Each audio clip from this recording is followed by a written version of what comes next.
oleh saudaranya sesama Muslim, lalu dia memberikan pendapatnya dengan menyimpang daripada kebenaran, maka dia telah mengkhianatinya. Ya, bila mana kita ada bincang mesyuarat, pada mesyuarat ini kita nakkan satu feedback, maklumat tentang sesuatu benda lah. Contoh, kita nak bagi bantuan asnaf, zakat ke orang bayar, orang bagi kat masjid untuk urusan bantu orang miskin ni lah. Dekat kanak raya ni nak bagi bantuan orang susah apa semua dah. Kita ni pun tahu orang ni susah begini-gini, tapi sebab dia bukan geng kita dah, maka kita pun dah sebut orang tak nampak je lah. Pada demand dia memerlukan bantuan tu. Jadi kita pun sebab tengok tak ya, dia ni bukan geng aku, bukan geng, bukan maksud dia tidak memerlukan, dia memerlukan, cuma tak ngam dia. Makanya dia telah mengkhianatinya. Dan barang siapa memberi fatwa dengan fatwa yang tidak jelas kebenarannya, maka dosanya adalah bagi orang yang memberikan fatwa tersebut. Fatwa ni dia berkaitan dengan hukum lah, halal dan juga haram, boleh buat ke tak boleh buat, ataupun harus sifatnya dah. Makanya dia melibatkan hukum. Jadi hukum ni terutamanya halal dan haram lah. Sekiranya dia tersalah lagi dalam ilmu tak apa tuan-tuan. Ini diistilahkan istilah fatwa. Ini ialah orang yang keluar daripada mulut orang agamawan lah. Sebab pada masyarakat ni dia kata fatwa lah. Apa saja benda lah. Tapi kalau dia bukan tersalah, dia tersalah menyeruakan fatwa dalam keadaan dia tidak ada ilmu tentang perkara tersebut. Dia tak tahu pun tentang benda tu. Tiba-tiba dia buat kepala tahu, orang kata dah. Dia buat pandai macam dia tahu. Banyak isu. Isu perundangan ke isu apa, dia tak tahu dalam bab tu. Tapi dia nak cakap juga. Makanya orang dah salah faham dengan apa yang dia keluarkan. Dan dia mengupas satu benda isu yang dia tak tahu, dan dia beritahu kepada masyarakat seolah-olah macam dia tahu. Maka masyarakat pun menerima pandangan dia dan berpegang dengan pandangan tersebut. Makanya dosanya adalah bagi orang yang memberikan fatwa tersebut. Jadi di sini sudah sebut umum. Kita faham yang layak mengeluarkan fatwa ni qadi, mufti. Tapi bila mari akhir zaman ni, orang-orang yang agamawan lah. Jadi masyarakat menggunakan istilah fatwa. Dia bila sebut fatwa jadi hukum. Jadi bila kata sebut ustaz tu kata tak boleh, ustaz ni tak boleh, ustaz tu kata tak boleh, ustaz ni. Jadi itunya. Kalau benda tu salah, dia mengeluarkan fatwa tanpa ilmu. Dia kalau mufti qadi ni, kalau dia mengeluarkan fatwa pandangan, sekiranya dia benar, dia akan dapat 2 pahala. Kalau dia keluarkan fatwa yang tersalah, dia dapat 1 pahala. Dapat pahala? Ya, betul. Sebab dia orang yang layak untuk mengeluarkan pandangan dengan ilmu-ilmunya. Dia mengeluarkan pandangan tersebut tersalah. Tapi dia hasil kajian tersebut mengatakan, mana? Rupa-rupa tersalah. Dapat 1 pahala. Sekiranya benar, dapat 2. Sebab dapat 2. Pertamanya sebab tadi usaha dia. Kemudian yang kedua, fatwa tu benar dan orang masyarakat mengamalkan fatwa, dapat pahala. Yang tadi dapat 1 sebab atas kesungguhan dia mencari maklumat dan hasil maklumat yang dia boleh, dia keluarkan fatwa, rupanya tersalah. Tak 1. Yang Rasulullah sebut tadi ni, yang masuk neraka, dosa orang yang berikan fatwa, orang yang mana tak ada kelayakan pun. Dalam satu bidang tu, dia tak ada kelayakan cakap pun. Tapi sebab orang ni, dia kata dia pun tahu benda ni, dia pun nak kupas juga. Terutama kalau isu-isu panas, isu-isu viral kan. Sedangkan dia tak buat kajian dulu. Dia tak ni pun. Dia tak, kadang-kadang dia tengok pada tempelan je pun, tengok tajuk je. Dia tengok tajuk je terus ulas isu tersebut. Sedangkan orang yang bercakap tak kata pun macam tu. Itu kesimpulan daripada apa yang diambil oleh wartawan ke dalam mana-mana surat khabar ke. Dia letakkan tajuk sebab nak melariskan surat khabar dia. Nak orang baca dia punya website. Jadi letak tajuk yang panas-panas. Kalau letak tajuk elok-elok, tak ada benda lah. Kan? Makanya kalau cerita ada manusia digigit anjing, normal lah benda tu lah. Tak ada apa benda pun. Takkan ni dari tajuk berita. Kan? Seorang ni balik pada masjid kena gigit anjing. Biasalah benda tu, tak normal lah, memang ada pun. Tapi kalau letak beritanya manusia gigit anjing, bukan anjing gigit dia tak. Dia gigit anjing, tu jadi berita. Tu sebab kenapa kadang-kadang surat khabar ni letak tajuk-tajuk yang macam tu. Kita pula baca tajuk je pun. Baca tajuk je, lepas tu komen. Tak baca isi dalam lagi. Apa yang dimaksudkan dengan ni. Lepas tu kata hari ni banyak orang suka baca tajuk. Dia tak baca isi dalam. Dengan tajuk tu, lambungnya tajuk, dia boleh kupas. Padahal tak sama langsung dengan apa yang dimaksudkan. Ya, itu kita kena hati-hati lah. Tu saya cakap tadi, kalau takat kita orang awam ni, tengok tajuk ulah-ulah pun, orang tengok, engkau pandai pula, engkau pun takat belajar darjah 6, nak ulah isu ekonomi, nak ulah isu ni, tak. Tapi kalau yang mengeluarkan fatwa, orang yang kata dikisahkan fatwa tadi itu, orang agamawan. Ya, yang dipandang tinggi masyarakat. Dia mengeluarkan satu isu, dia kupas isu tu pula, padahal tak kena langsung dengan apa yang dia kupas. Makanya, taklah. Dan orang yang mendengar pula percaya pula tu. Ini yang Rasulullah sebut tadi. Ya, barang siapa memberi fatwa dengan fatwa yang tidak jelas kebenarannya, maka dosanya adalah bagi orang yang memberikan fatwa tersebut. Hadis riwayat Ahmad, hadis yang ke-798. Hadis ini bersatu hadis sahih riwayatih. Genangannya kepada tajuk mesyuarat ini, syura lah. Perkataan syura adalah kata nama daripada perkataan al-musyawaratu atau watasyawurun, berarti mengutarakan pendapat. Jadi mengutarakan pendapat ini, bila disebut mesyuarat, bukanlah hanya dalam konteks mesyuarat formal. Kita kadang-kadang dengan orang rumah pun kita mesyuarat. Petang ni nak masak apa? Entahlah bang, tengoklah petik air tadi macam lauk tak apa nak ada ni, anak-anak nak balik ni bang. Kan? Nanti abang pergilah pasar, abang singgahlah balik masjid orang, tinggallah pasar belilah apa yang patut. Mesyuarat lah tu, bincang. Kan? Jadi abang rasa tak payahlah kot, sebab petang ni masjid pun dia buat iftar ni, hari ni minus dah. Kan? Mesyuarat lah tu, dia bagi pandangan. Ya. Bagi memahami perkataan syura dengan lebih jelas adalah perlu untuk mengetahui perkataan syara yashur dan syaurun yang bererti mengemukakan atau menunjukkan satu syarat, isyarat, lampu isyarat, syara tanda, menunjukkan sesuatu. Jadi perkataan bahasa Arab ini, ya, kata dasarnya itu syara tadi, dia boleh memberi banyak makna. Banyak makna. Doa tu sendiri, perkataan doa tu sendiri pun banyak makna. Perkataan selawat tu sendiri memberi banyak makna, makna yang berbeza. Innallaha wa malaikatahu yusalluna 'alan nabi. Sungguhnya Allah Ta'ala ni berselawat ke atas Nabi. Apa maksud istilah selawat di situ?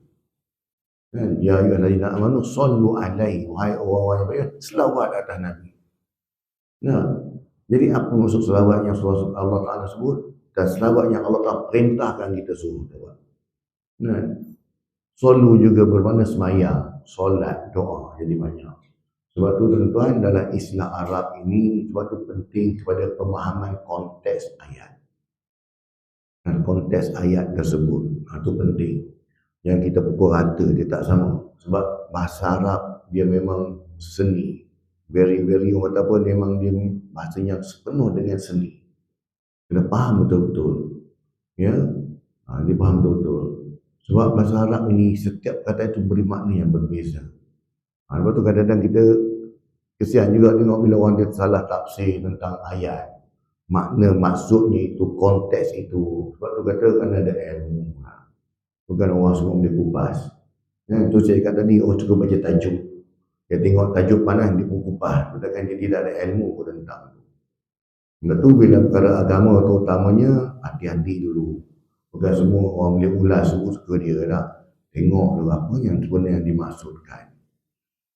Konsep syura, ya, atau musyawaratul mawa pengertian yang sama, iaitu berbincang atau bertukar fikiran untuk mengetahui pendapatnya dan mencapai keputusan menurut suara terbanyak. Konsep syura adalah di antara nilai-nilai kemanusiaan dan sosial yang dibawa oleh Islam. Oleh yang demikian, seseorang itu tidak akan bersendirian pada pendapatnya dan persoalan-persoalan yang memerlukan pendapat orang lain. Ini kerana pendapat dua orang atau lebih dalam sebuah jemaah itu dianggap lebih mendekati kebenaran daripada pendapat perseorangan. Nabi SAW, dalam apa benda yang kita buat, kita akan bermesyuarat dengan para sahabat.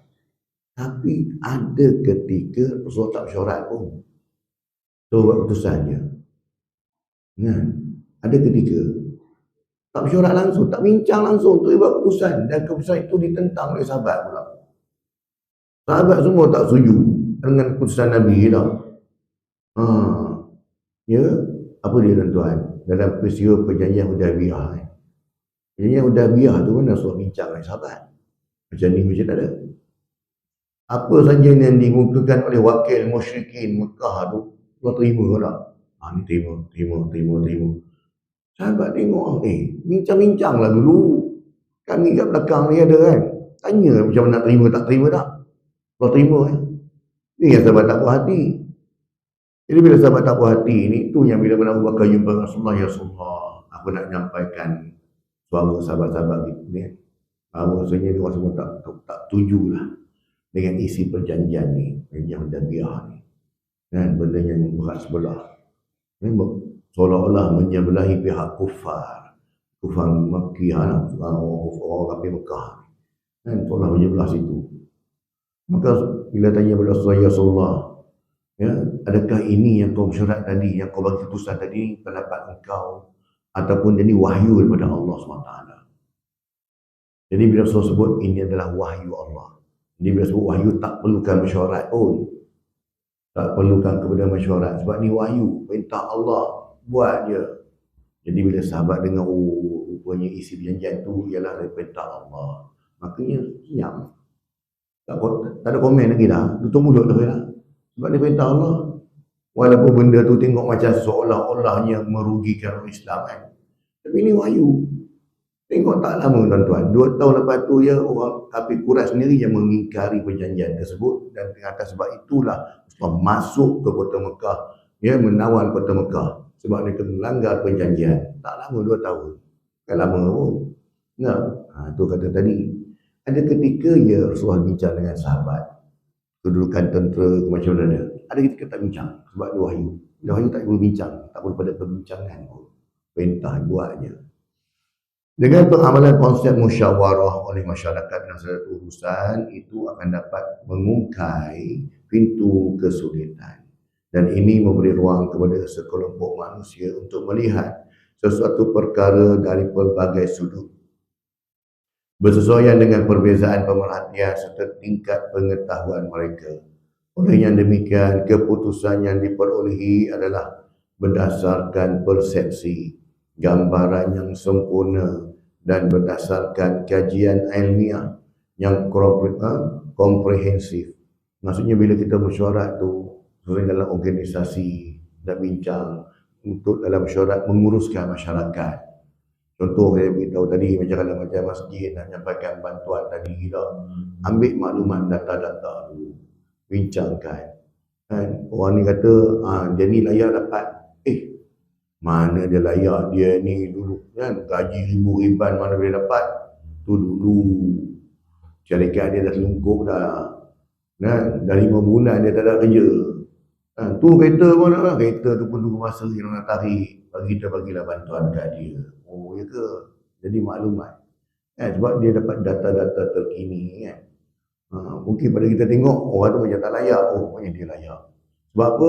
Bila dia ambil, dia disemak, dikaji kan. gaji, oh betul lah, dia layak dapat. Kan? Jadi gitu cerita dia. Kan? Itu antara sebab yang kita kata tentang dalam kerajaan lah, buat data padu tu sebab tu lah tu.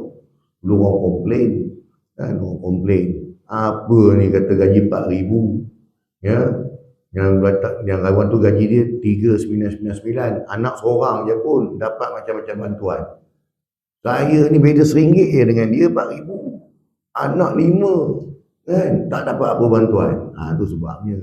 Jadi nak lebih tepat, kan, tu kata tadi bincang, kan, dengan hasil bincangan tadi dapat, orang tahu baru dapat sasaran tepat lah.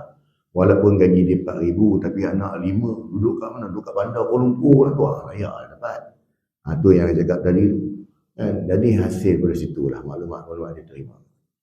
Dalil Al-Quran dan juga Al-Hadis firman Allah SWT dalam surah Ali Imran ayat 159. Wasyawirhum, a'udzubillahi minasyaitonir rajim, wasyawirhum fil amri, maksudnya dan juga bermesyuaratlah dengan mereka dalam urusan peperangan dan hal-hal keduniaan itu.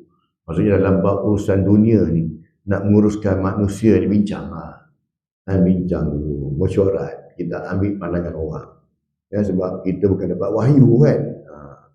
Yang keduanya dalam surah Asy-Syura sendiri menyatakan, ya, wa amruhum syura bainahum, dan urusan mereka dijalankan secara bermesyuarat sesama mereka. Ya, dalam bab urusan keduniaan kena mesyuaratlah.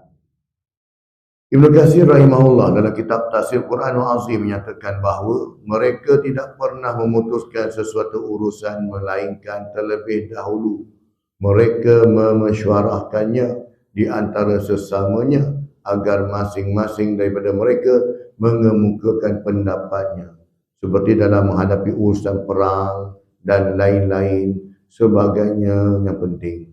Ya. Dalam hadis yang diriwayatkan oleh Abu Hurairah radhiyallahu anhu, dia berkata, Rasulullah SAW bersabda yang bermaksud, orang yang diajak bermesyuarah itu terbebani ya amanah. Maksudnya kita sebagai AJK mesyuarat ni dibebani amanah. Bukan sekadar datang mesyuarat nak habiskan kari pak, nak minum kopi, dapat teh, dapat mi goreng satu pinggan. Ya, kau cakap dah tak apa, saya setuju je semua. Jadi tak payah datang mesyuarat macam tu. Semua tuju, saya sama nak belajar haji tu, okey, saya ikut dia lah. Apa dia cakap tu saya ikut je lah. Buat apa datang mesyuarat macam tu? Kita datang mesyuarat nak memegang pandangan. Ya, saya setuju dengan pandangan haji, tapi saya nak tambah sikit lah. Alangkah elok kalau kita buat macam ni. Okey lah tu. Ada nampak idea datang tu membantu lah. Tidaklah mengambilkan kuih je. Kan? Ada fungsi je lah maksudnya tak. Jadi itu tujuan mesyuarat. Kalau datang semua mesyuarat yes man je, setuju kan, okey buat lah. Makanya dia tak adalah fungsi tu.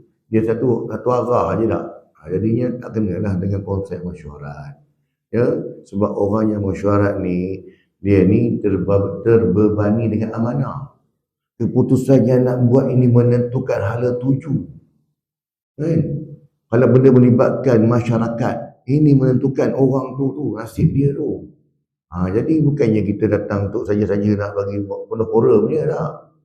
Datang tu untuk datang bagi pandangan, kemukakan. Kalau sama pun, kenapa yang boleh kata sama? Saya setuju dengan pandangan haji tadi. Cuma saya nak tambah macam ni lah. Bagilah idea, pandangan. Kan?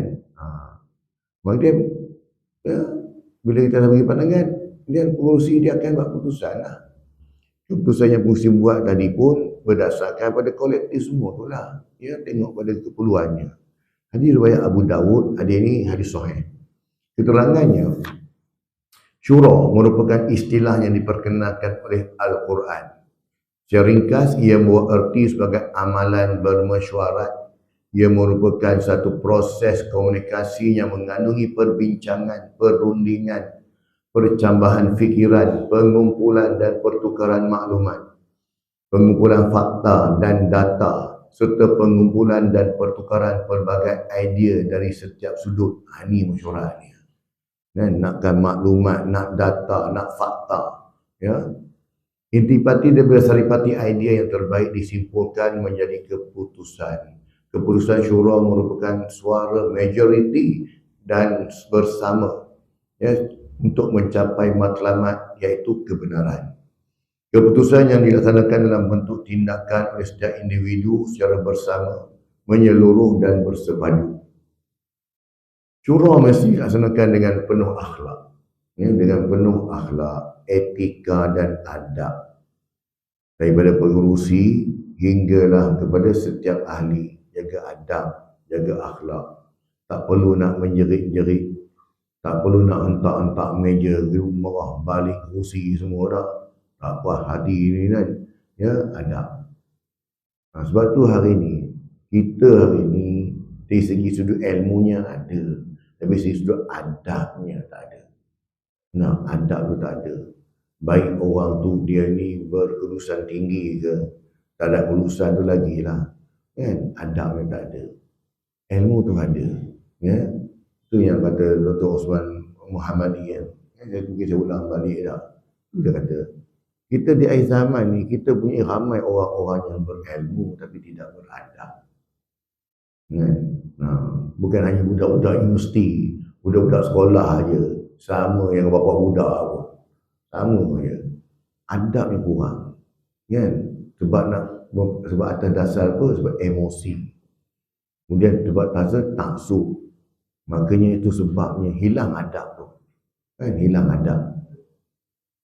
Jadinya tanpa adab, mesyuarat menjadi medan sindiran, kutukan, melepas geram, pertengkaran, perbalahan dan sebagainya.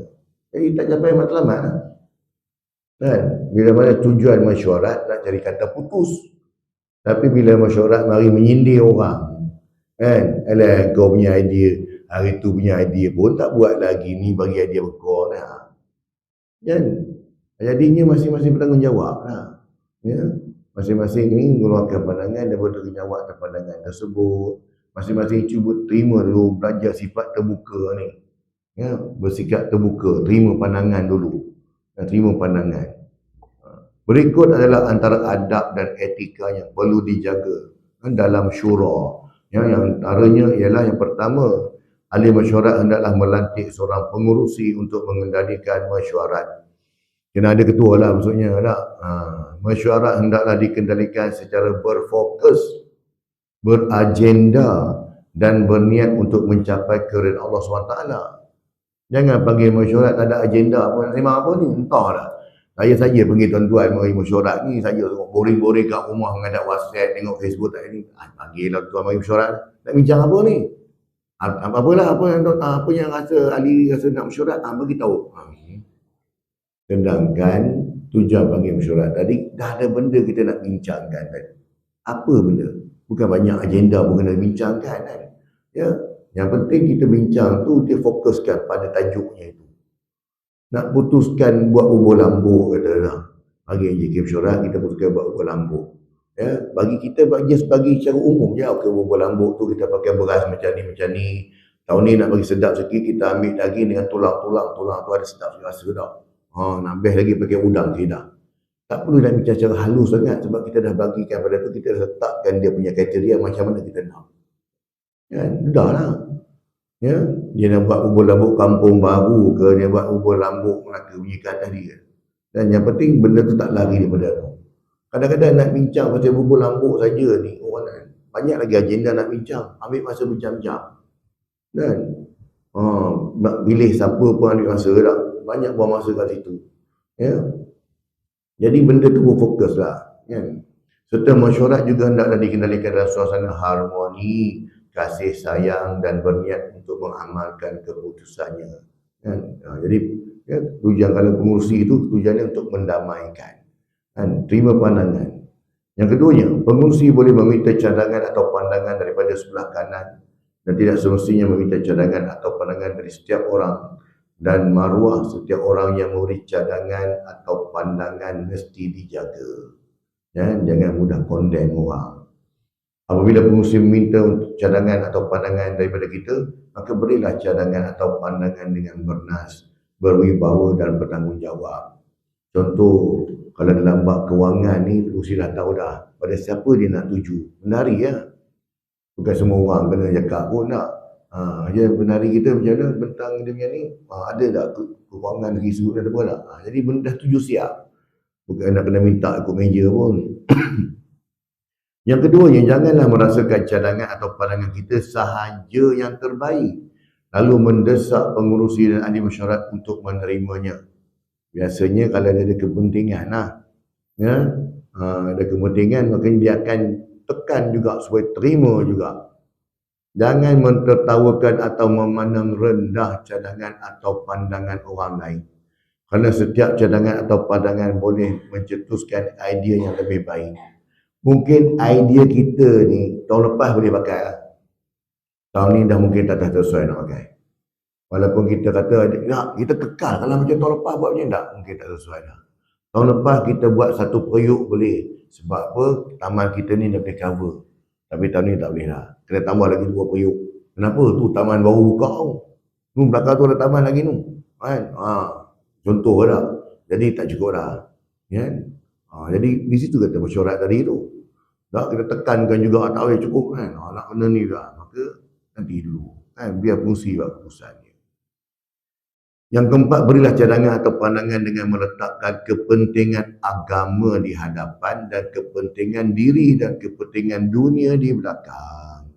Ya, tujuan kita buat program contoh kata sebab nak tarik orang ramai-ramai mari masjid ni. Antara salah satu cara lah. Nak tarik orang buatlah program berlambuk ni lah, program apa-apa semua lah. Ya, tujuannya itu dulu. Ada matlamat. Jadi pengurusi pun bagi tahu siap. Tujuan kita buat program ni tuan-tuan bukan sekadar nak sonok-sonok saja, tapi sebenarnya kita nak tarik orang lagi ramai datang masjid. Sebab tu kita buat macam ni, macam ni, macam ni. Tu saya kata tadi, tak semestinya idea kita tahun lepas, tahun ni boleh pakai balik. Tengok pada keadaan dia lah, persekitaran dan suasana lah. Hargailah dan hormatilah setiap cadangan atau pandangan daripada orang lain. Setiap orang perlu ingat bahawa cadangan atau pandangannya hanyalah mengikut hawa nafsunya sahaja. Maka jika cadangan atau pandangannya ditolak, hendaklah dia bersyukur. Dan jika cadangan atau pandangannya diterima, hendaklah dia beristighfar. Kenapa? Kerana mungkin cadangan atau pandangannya akan mendatangkan keburukan dan kemudaratan kepada agama Allah SWT. Kalau dia kukakan idea dah, pergi babak, ditolak cadangan tu. Tak apalah. Alhamdulillah. Mana tahu kokot aku punya idea tadi yang aku nampak macam okey tadi, rupanya idea itu memberi mudarat pula. Kan? Maka kalau idea dia diterima, astagfirullah, ya Allah, takut. Ya Allah, aku bimbang, ya Allah. Betul aku cakap tadi tu memanglah berdasarkan pengalaman aku lah sebagai ni lah. Tapi memang takut-takut kan, idea ini akan beri mudarat. Jadi istighfar minta ampun kepada Allah. Ya. Yang kelima, janganlah mengeluarkan sesuatu cadangan atau pandangan yang kita sendiri merasakan cadangan atau pandangan itu akan membawa kepada perpecahan atau perbalahan. Ya. Yang kawan ni nak bawa geng dia, yang kawan tu nak bawa geng dia pula, cari balah ni. Dan tahu dah dua orang ni memang tadi ketemukan balah kan. Tadi tak payah nak bagi idea-idea yang orang kata yang tidak harmoni. Keputusan yang pengurusi mesyuarat putuskan adalah berdasarkan hasil buah fikiran ahli mesyuarat yang dikurniakan oleh Allah SWT dan hasil kerjasama buah fikiran semua ahli mesyuarat. Keputusan yang dibuat tidak bergantung pada jumlah cadangan atau pandangannya majoriti atau minoriti. Tetapi jika cadangan atau pandangan majoriti itu boleh berkesan dan keputusannya yang baik serta tidak memecah belahkan kesatuan, maka itu adalah dibenarkan. Kadang-kadang bukan sebab majoriti dan minoriti. Sebab keputusan mesyuarat itu dia tengok pada wakil ataupun realiti keadaan ketika itu. Tengok pada realitinya begitu. Ya, walaupun ramai yang bersetuju, kadang mungkin pandangan minoriti ni lebih menepati. Ya, maka pengurusi pun pilih cadangan ini dan pengurusi kemukakan hujah. Kenapa dia milih pandangan yang minoriti tadi? Kenapa tak milih majoriti? Maka dia akan relate kan. Dalam keadaan sekarang ni kita tak boleh macam tu. Kan, hari ni pun macam ni. Jadi ada rasional dia kat situ. Ya. Kalau pandangan majoriti ditolak tadi tak. Yang keenam, pengurusi hendaklah memikirkan bahawa setiap cadangan atau pandangan yang diutarakan oleh ahli mesyuarat secara mendalam dan membuat keputusan dengan jujur dan ikhlas tanpa menimbulkan sebarang syakwa sangka dalam kalangan ahli mesyuarat. Itu kata tadi kenapa pengurusi dia kena rasionalkan. Kenapa dia pilih pandangan yang ini? Nah, dia pun bagi pandangan dia. Yang ketujuh, mesyuarat sebelum mesyuarat adalah khianat. Dan mesyuarat selepas mesyuarat adalah fitnah. Sebarang perkara yang berlaku selepas mesyuarat adalah ditakdirkan di dalam qada dan qadar Allah SWT. Maka janganlah kita mengungkit atau memberi sebarang komen terhadap perkara tersebut. Dah pakat siap-siap. Kau ingat lah, aku punya cadangan nanti bila aku cakap, orang sokong lah. Kan? Jangan lupa sokong. Ramai-ramai yang sokong. Kan? Ni kita punya geng ni. Tak sokong. Rupanya apa yang dicadangkan untuk kepentingan diri dia, kelompok dia, untuk kepentingan orang tertentu, bukan untuk kepentingan masyarakat pun. Tu pasal dia mesyuarat sebelum mesyuarat. Ni kata khianat. Nah, kita pastikan yang geng-geng sana semua tak dapat. Kau sokong lah. Bila aku cakap, kau sokong lah. Kau cakap apa? Kan? Kau backup aku. Kan? Tujuannya untuk kepentingan. Bukan untuk kepentingan kelompok, bukan kepentingan umum. Ni. Ataupun dia mesyuarat lepas mesyuarat, dia pertikaikan balik keputusan yang telah dibuat. Aku dah cakap dah. Aku lah dalam mesyuarat tak nak cakap. Nabi mesyuarat baru nak cakap. Orang dah buat keputusan. Tadi kau tak nak cakap. Kan? Dah habis mesyuarat, dia nak kata dia hero dah. Makanya, saya ada dalam mesyuarat tu. Saya memang tak setuju. Dia orang ni pandai-pandai ni. Itulah dah. Sedangkan keputusan mesyuarat, keputusan bersama. Walaupun kita tak setuju. Yang 10 orang setuju, kita seorang yang tak setuju. Kan? Lepas tu, kita terimalah. Ini adalah keputusan bersama. Bukannya kita pergi cerita ke orang. Aku tak setuju tu kan. Makanya kan, kita pula condemn. Makanya, dia akan beri fitnah kepada ahli mesyuarat tersebut. Kadang-kadang, dalam mesyuarat sendiri, tengah mesyuarat ni, dia dah wasiat siap-siap dah. Pada keputusan belum buat lagi. Dia sebut nama lagi orang ni haji tu dia mesyuarat ni. Wadah dia ni yang cadangkan rupanya. Pada keputusan belum dibuat. Lepas tu kata mesyuarat ni nak. Jadi mesyuarat bukan benda yang suka-suka lah. Bukan mesyuarat, orang kata apa, benda yang boleh dipandang enteng lah. Ya? Jadi hormatilah. Kalau kita orang yang tahu tentang adab mesyuarat, maka layak jadi JK lah. Ya? Sebab apa? Keputusan dia kita buat, dan bila diputuskan berdasarkan ijtihad kita, ijtihad ahli mesyuarat, makanya terima. Itulah qada dan ketetapan Allah SWT. Amalan bermesyuarat ni ada satu amalan yang baik. Adapun kebaikan dan kepentingan mesyuarat ialah yang pertamanya memberi peluang penyertaan penglibatan ahli yang luas dalam setiap keputusan yang diambil untuk kepentingan kebaikan dan kebajikan semua, serta elakkan amalan diskriminasi dan berpuak-puak. Ya, elakkan, jauhkan. Jangan ada puak. Ni puak sana, ada puak sini. Sedangkan keputusan kita buat untuk kepentingan bersama. Bukan kelompok-kelompok tertentu. Yang keduanya, kesepakatan idea adalah lebih baik daripada berpusat kepada individu dan dalam kumpulan kecil tertentu. Suatu isu, cabaran, halangan dan masalah itu dapat dilihat secara menyeluruh daripada pelbagai sudut dan terperinci. Kita tak nak dalam mesyuarat ni, bila mesyuarat, seorang ni dia cakap dan keputusan dia je diterima. Jadi tak ada percaya mesyuarat macam tu. Bila panggil mesyuarat, dia seorang cakap dan dia keputusan diterima tak. Orang lain semua tak bantah dah siap. Kemalan nak bantah-bantah dia tu. Dalam mesyuarat dia nak pulang. Kau ambil dah seorang kau cakap. Tak boleh dah macam tu. Sebab mesyuarat ini mengemukakan pandangan. Dia kemukakan pandangan dia. Kan? Makanya kita ada pandangan ni, kita lagi. Itulah mesyuarat tuan-tuan. Biar kita bergaduh dalam mesyuarat. Dia betul bergaduh luar mesyuarat. Maksud bergaduh tu bukan bertumbuk bergocok tu kan. Maksud kita masih pandangan. Kita nak berdebat dengan dia, nak bantah dalam mesyuarat ni lah. Kan? Sebab inilah peluang kita untuk kita muka pandangan. Tapi dengan cara beradab. Bukan dengan cara sindir, condemn. Cerita balik background kau. Kau pergi dekat Jahannam, nak sembang buat tinggi-tinggi. Tak. Sebab kadang-kadang walaupun dia kerja Jahannam, tapi pengalamannya luas. Dia ada pengalaman cukup luar dalam bidang ini. Walaupun dia isi-isi je, dia tak ada lah. Kan? Jadi itu kita kata kena hormat. Ya. Yang ketiga, tanggungjawab mengurangkan kesilapan dan kesalahan dalam membuat sesuatu keputusan penting serta memupuk dan menerapkan nilai-nilai murni seperti sifat ikhlas, amanah dan tanggungjawab. Setiap individu memberikan sumbangan terbaik dari segi idea dan mereka bertanggungjawab pula untuk bertindak melaksanakan keputusan tersebut. Sementara itu, pengabaian mesyuarat membawa implikasi buruk bila mana kita tak berbincang, kita tak mesyuarat tentang satu benda, seperti meluasnya konflik dan krisis baik dalam keluarga, masyarakat dan juga organisasi. Kan penting untuk mesyuarat negara dan antarabangsa. Sebab tu saya kata tadi, sebut mesyuarat ini bukan sekadar mesyuarat yang kita mesyuarat dulu dalam bilik mesyuarat. Mesyuarat ni dia umum. Kita nak beli barang dapur pun kita buat mesyuarat. Kita nak balik kampung, tahun ni nak raya belah mana? Nak raya kampung Ampang ke? Raya belah mak saya, kampung saya ke tak? Itu bincang. Kan? Ia juga akan menyebabkan perpecahan, perbalahan dan persengketaan. Di samping itu, ia melahirkan amalan autokrasi dan nepotisme yang akhirnya membawa kepada kemunduran, keseluruhan dan kehancuran kepada sesuatu organisasi.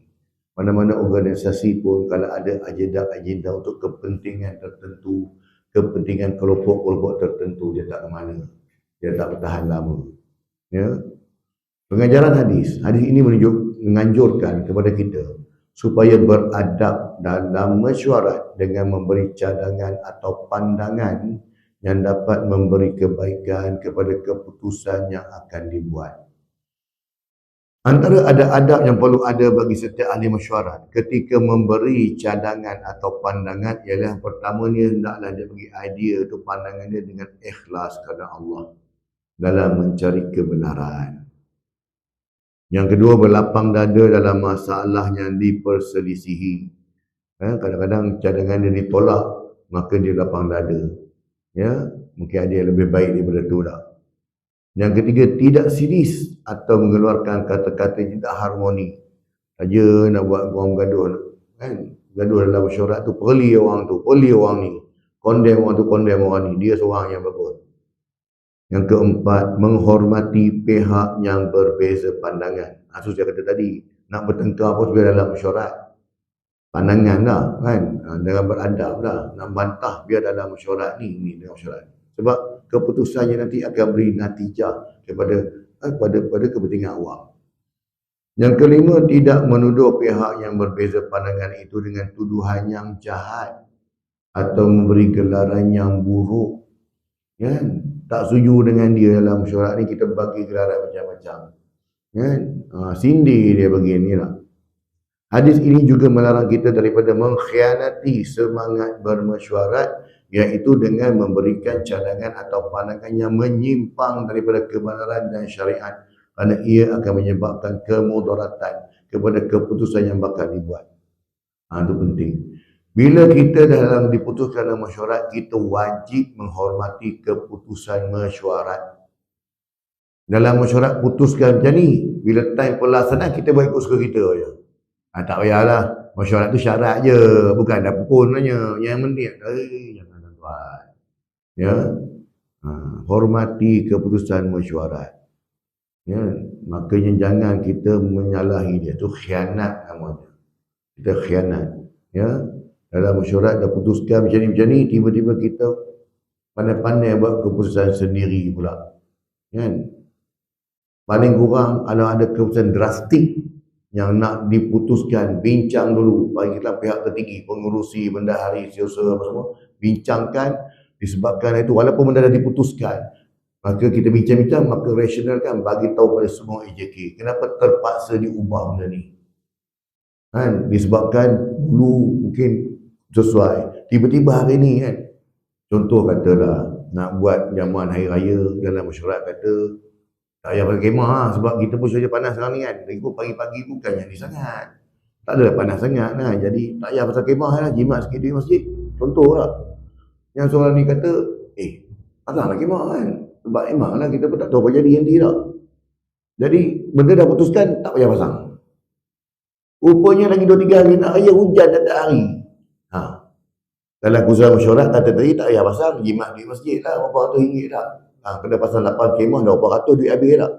Tiba-tiba lagi 2-3 hari ni hujan pula kita pasang, hujan semalam, hujan lebat kan. Jadi keputusan tu kena ubah lah. Tak boleh kita pegang pada keputusan mesyuarat. Tetapi maklumkan pihak tertinggi ni telah mesyuarat dah, sebab nak bagi mesyuarat kita kan ada yang jauh semua, makanya nak jumpa susah, pihak tu buat keputusan kita, iaitu kita pasang kemah juga. Sebab tengok rasional dia kenapa? Sebab 2-3 hari ni hujan. Dah hujan, makanya kita nak elakkan benda, maka kita pasang lah.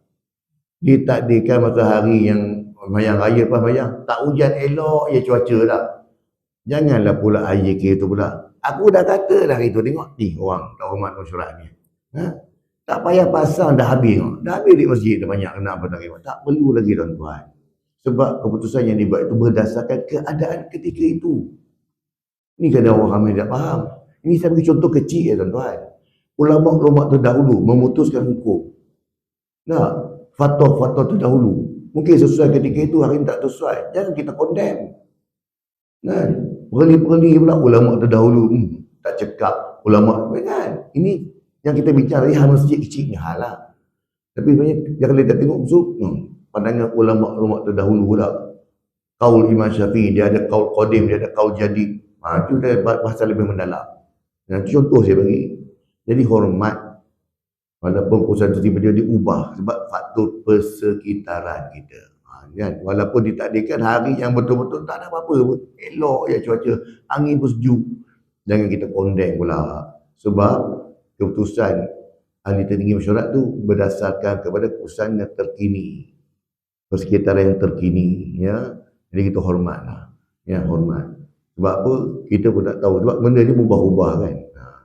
Jadi kalau sesa panah manjang, tak apa, tak payah pasal kemah pun tak apa. Tapi bandangkan 2-3 hari ni hujan, kita ubahlah keputusan ni. Ya, tapi kena maklumkan pada semua ahli lah. Ya. Kesimpulannya, yang pertama, dalam mentadbir sebuah organisasi, amalan bermesyuarat adalah salah satu kaedah yang amat perlu dalam mencapai persetujuan bagi apa-apa keputusan yang ingin dicapai. Tidak kira organisasi itu dianggotai oleh mana-mana golongan masyarakat, baik di bandar maupun di luar bandar. Yang keduanya, amalan bermesyuarat menjadikan semua keputusan yang dibuat menjadi lebih baik dan logik. Dia lebih baik dan logik. Ya, keputusan yang dibuat mengikut pandangan ramai adalah lebih baik daripada pandangan dan keputusan daripada seseorang individu.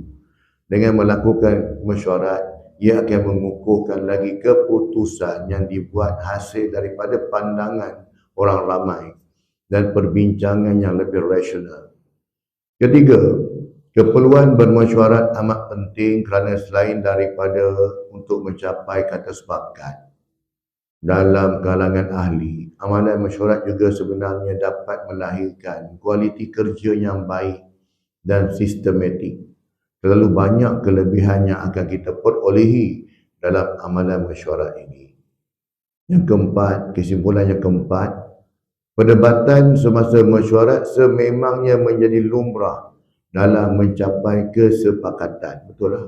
Dia tak ni tak. Maksudnya pelbagai-pelbagai pandangan bagi pandangan. Macam ni. Lagi banyak pandangan lagi bagus. Kan? Bukan menambah pening tak kan. Yang di situ nanti polisi dia akan select. Dia akan kupas juga. Ada 5 cadangan. Maka setiap cadangan yang 5 tu dikupas dulu. Dan kita rasionalkan. Boleh terima ke tak boleh terima.